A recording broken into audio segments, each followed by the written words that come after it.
আসসালামু আলাইকুম এভরিওয়ান। আশা করি আপনারা সবাই ভালো আছেন। আমি আপনাদের উদ্দেশ্যে আজকে একটা ভিডিও নিয়ে আসছি। আপনারা এই ভিডিওটি দেখলে সুন্দরভাবে নিজেদেরকে ইংরেজিতে পরিচয় দিতে পারবেন। ইন্ট্রোডিউস অ্যাবাউট মাই সেলফ, যেমন এইভাবে যে কথা বলেন তাহলে আপনাদের পরিচয়টা হয়ে যাবে। আসসালামু আলাইকুম everyone, I am Shariful Islam. My father name is Riyad Hasan. My father is a businessman.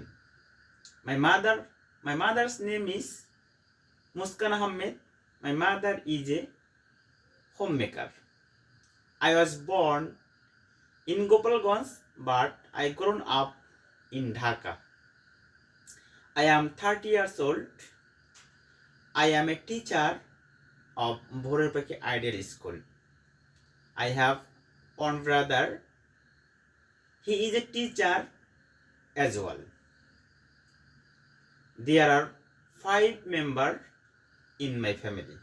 I am the eldest in my family. I like to art. My best friend is Mohidul Islam. I want to serve the country. Just এতটুকু বলেই আপনাদের নিজেদের পরিচয় দিতে পারবেন। এতটুকু বললেই introduce হয়ে যাবে সংক্ষেপে। তো ভিউয়ার্স, আপনারা সবাই ভালো থাকবেন, আমাদের জন্য দোয়া করবেন। আসসালামু আলাইকুম।